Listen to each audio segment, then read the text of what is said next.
I think we're live, Devin. I believe we are. You ready? You don't want any pre-show banter, do you? No, that's all right. We get straight to it. Let's straight to it. In 5, 4. Oh, hey, I should probably start the audio recording. Oh, no memory card. Good job. You guys can just stare at this blank screen real quick for. Oh, this is a fantastic start. You know, that's what you got to do before you hit record. Got to make sure you got your memory cards, your batteries are charged. It's all part of a checklist.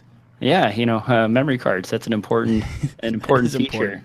All right, audio is rolling. In 5, 4, 3, 2.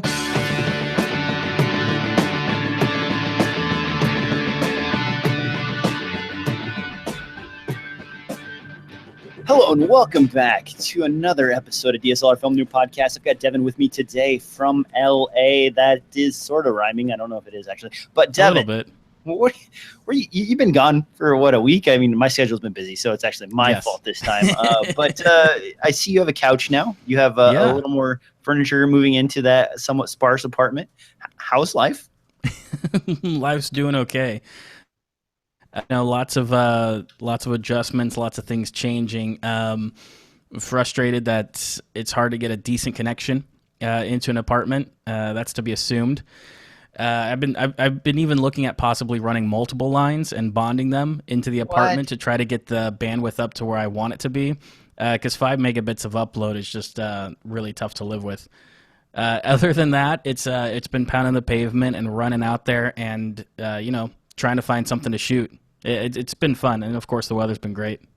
And on my end, I just got back from a shoot in Omaha. I flew out to kill some people, shot Blood Model, I think was the name of it. So they paint people with blood or something. The plot was a little convoluted, but lots of murder, lots of blood, lots of guts, lots of camera kit, all kinds of dollies and everything else. It was kind of a mess. But that's your specialty.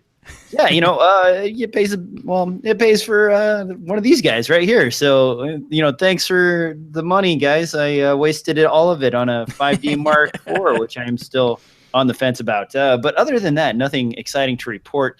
And I feel like unless you've got something, Devin, it's probably just time to dive right into what is it? IBC is what's going on right now, isn't it? Yes, the IBC, International Broadcasting Conference. There's a lot of stuff trickling out of IBC, and we've got a few of the things on the show notes for today. So let's go ahead and move into the news.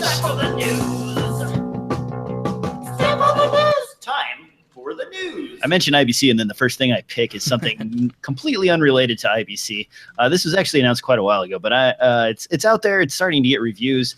The Panasonic Similux 12mm F1.4. This rounds out, I don't know if it rounds out, but it definitely fills in some gaps in their kind of premium prime lenses for micro four thirds bodies. This will be equivalent to a 24mm for those of you shooting on full frame. And F1.4, what does that work out to, Devin, in a depth of field? Is that like equivalent to a F2-ish, F2.8, something like that? I think like an point at like it's like a 2.3 or something like that. It's not super shallow when you get down to a 2x crop factor like that. Still pretty sexy. This lens will set you back a premium price, a prime price, so to speak. $1,200 for this guy. The only thing really out there to compete with it is the Olympus 12mm F2 or the Panasonic 15mm F1.7. Now, those are both at least half or a third the price of this super sexy prime. Instead of spending $1,200, do you think it would be better to just go for a Canon lens and adapt it and get as much as you can out of it? I think, yeah, unless that autofocus is really a necessity because you're shooting photos with it. In terms of video work, sure, it costs extra weight, but I think, too, it's probably a little better of an investment. Since this is just coming out now, I think like a lot of the Panasonic glass, you can expect it to kind of steadily decline over time.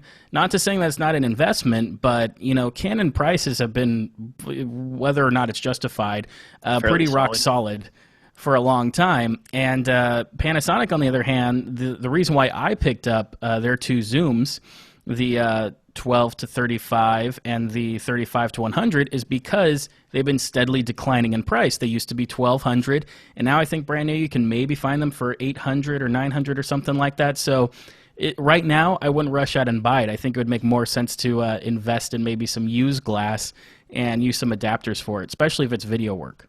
Now, for video work, what do you think about this compared to something like the 17.5 millimeter Nocta? I have like 3 of these, and it's escaped me. Voigtlander lenses. Voigtlanders, yeah.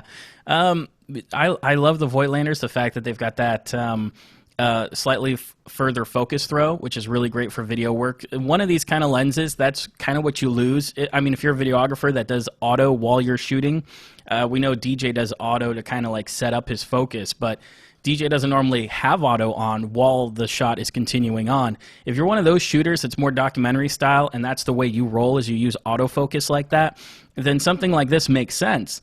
But a lot of these lenses that I've used in the past, they don't have a lot of throw on the focus. It can be hard during a shot to try to find that focus because it can be a little touchy. And in that case, something like the Voigtlanders, which tend to have a lot of throw on them, even though they're not strictly cinema glass or anything like that, as well as that smooth iris, can kind of help you to work the shot while you're recording it. So I think that goes a long ways. What's the Voigtlander? What'd you say? 14.5 or something like that? 17.5, I think, is the wider. So that's about a 35 millimeter equivalent as f/0.95. So that gets you down full frame equivalent to like what 1.8 or so, I think. Yeah. Which is I like them. I keep a set of those. I use them on a regular basis.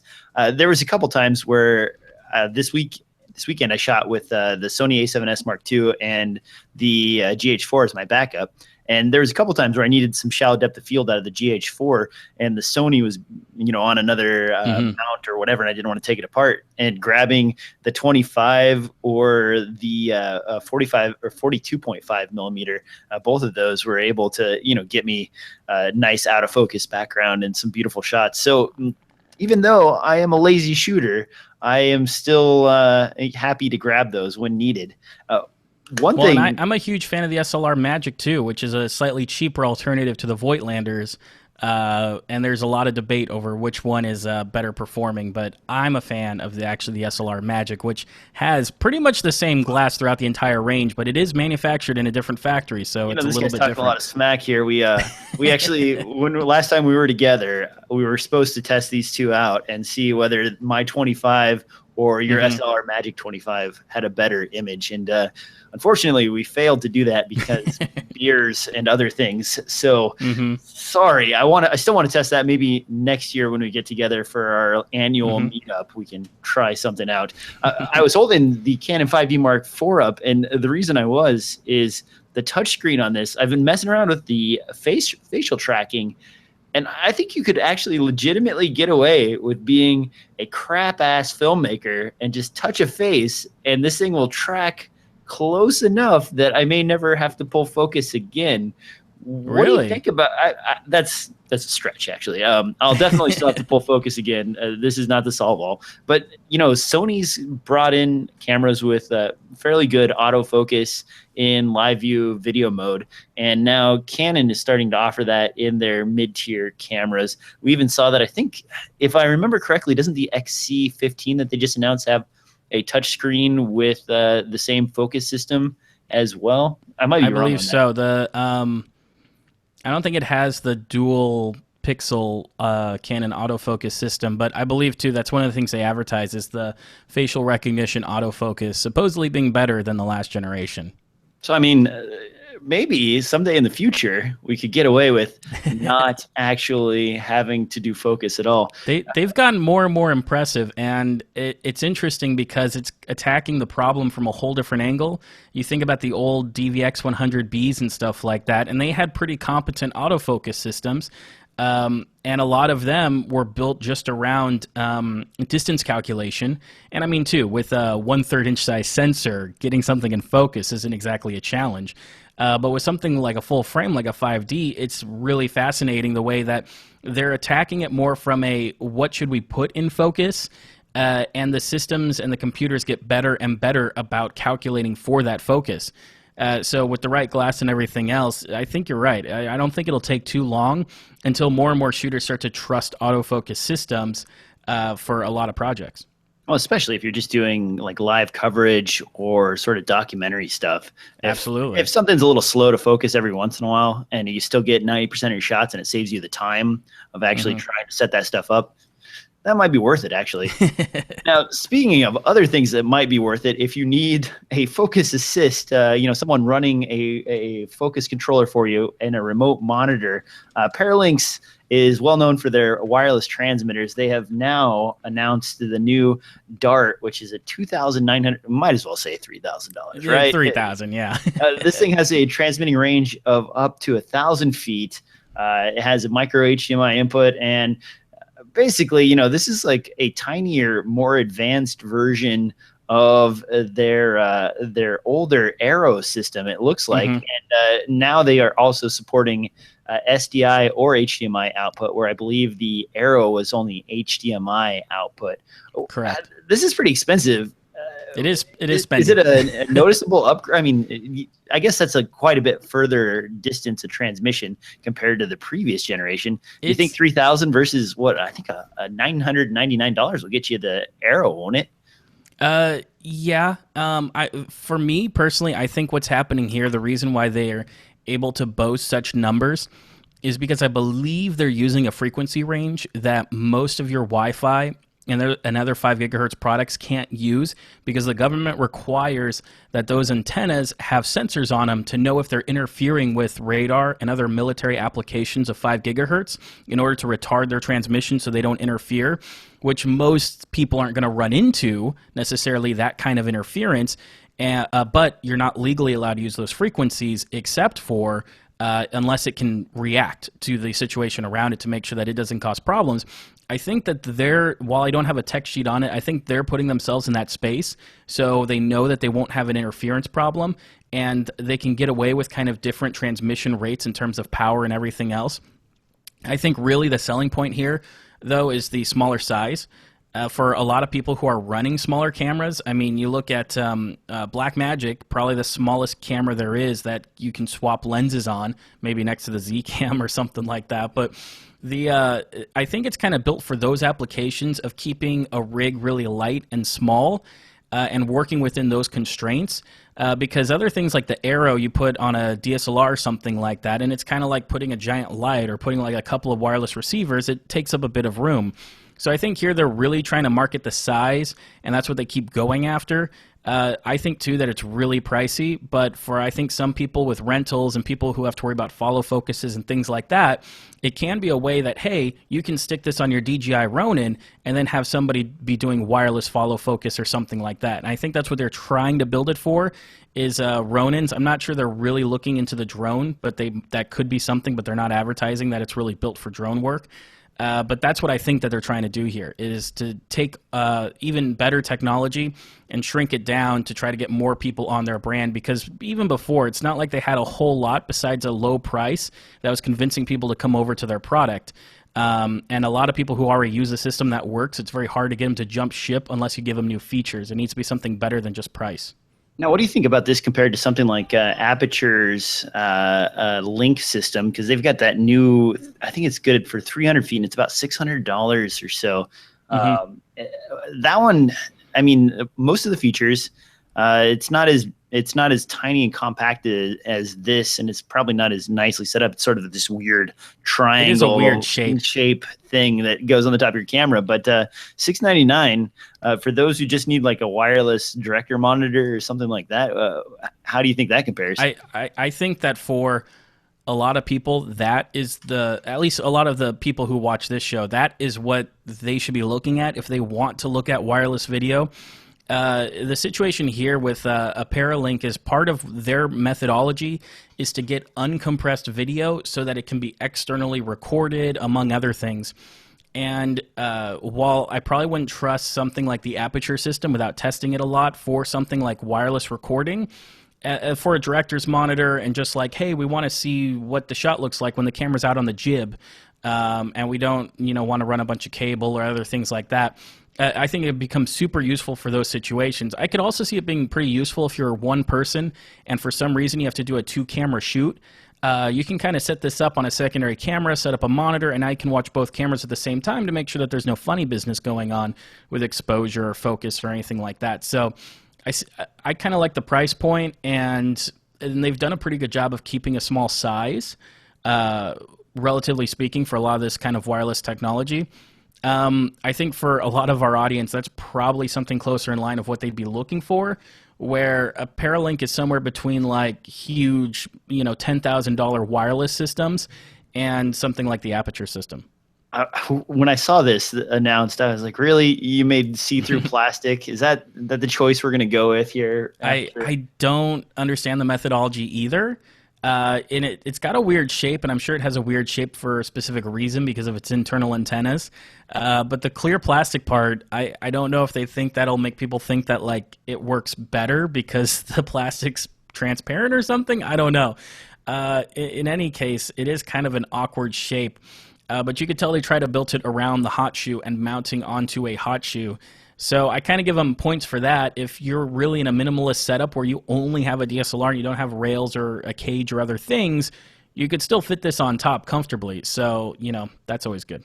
All right, the next thing up on the list is actually from TeraDek, another company. I think TeraDek and Parallax are both like under the same umbrella company now. If I remember correctly, they were bought out mostly like a.